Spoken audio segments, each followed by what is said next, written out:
Hey everyone, welcome back to What If History.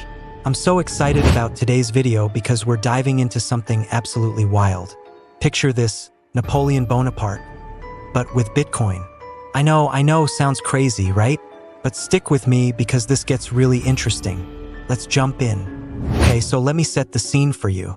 It's 1804, and Napoleon has just crowned himself Emperor of France. The guy's basically taking over all of Europe, right? But here's the thing nobody talks about, he was always broke. Yeah, seriously, wars cost money, like a lot of money. And back then, money meant gold. And guess who controlled most of the gold? The British. Napoleon's biggest enemy, so every time Napoleon wanted to launch a new campaign, he had to worry about, can I afford this? Will the banks support me? What if they freeze my funds? Now here's where it gets fun. What if Napoleon didn't have that problem? What if instead of gold coins, he had cryptocurrency? Think about it. No banks to control him. No borders to stop his transactions. Just pure, digital, unstoppable money. Can you imagine how different history would be? That's exactly what we're exploring today. So hit that subscribe button because this is about to get wild. Alright, so in this alternate timeline, let's say Napoleon somehow gets his hands on blockchain technology. Maybe he discovers some ancient manuscripts, maybe a time traveler drops a laptop. I don't know, work with me here. He immediately sees the potential. And in 1807, he launches Napcoin. Now you might be thinking, wait, how would they even mine crypto in the 1800s? Great question. Remember, Napoleon had some of the best mathematicians and engineers in Europe. So in this world, they build these massive steam-powered calculation machines. Think of them like Victorian-era mining rigs. And suddenly, everything changes. French soldiers don't carry heavy bags of gold anymore. They have digital wallets. Taxes? Collected instantly. International trade? Happens in seconds. The British are furious. They're like, wait, how are you funding your army? Where's your gold? And Napoleon's just sitting there like, gold? We don't need gold anymore. Do you see how revolutionary this is? Napoleon just made money obsolete. And the best part? Nobody can stop it. Because how do you ban something that exists on a decentralized network? This is the moment Europe realizes, whoever controls the technology controls the future. Okay, so fast forward to 1812. Napcoin is everywhere. Half of Europe is using it. Napoleon's empire is thriving. Everything seems perfect, right? Wrong. Here's where things get creepy. See, the problem with a blockchain is that it records everything. Every transaction, every purchase, every person you send money to, it's all there permanently. And Napoleon? He's not stupid.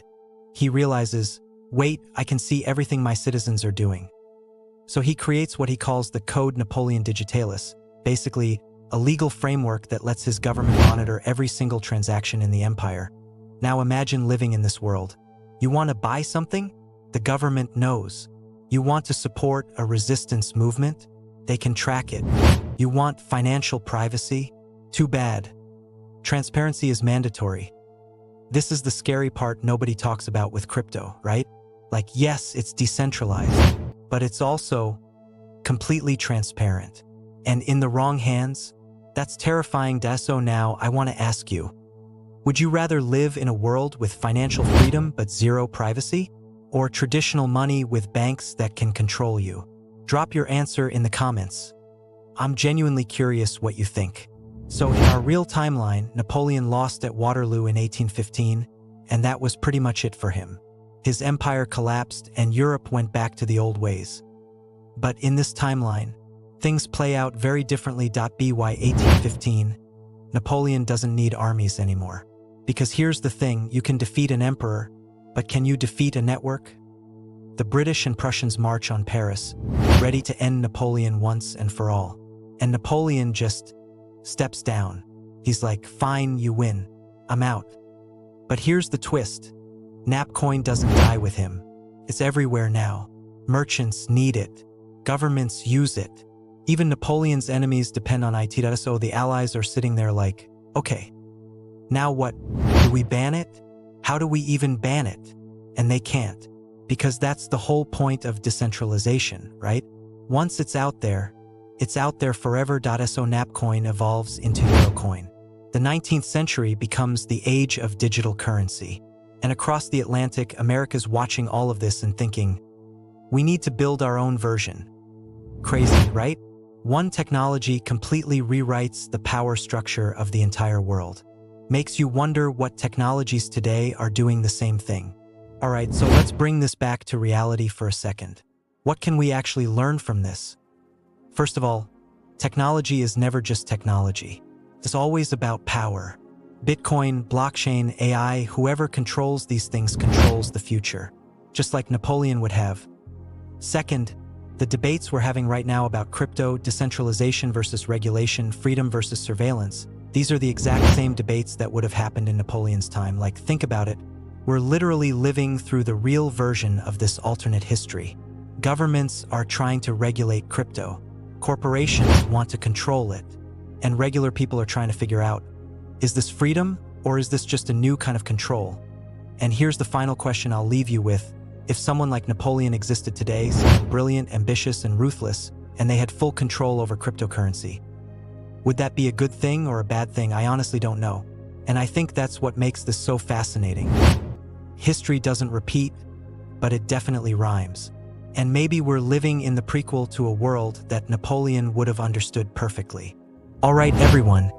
That's it for today's episode. If you enjoyed this dive into alternate history, please don't forget to subscribe and hit that bell icon so you never miss a video. Next time, we're asking, what if the Roman Empire had the internet? Trust me, you don't want to miss that one. Thanks for watching, and I'll see you in the next timeline.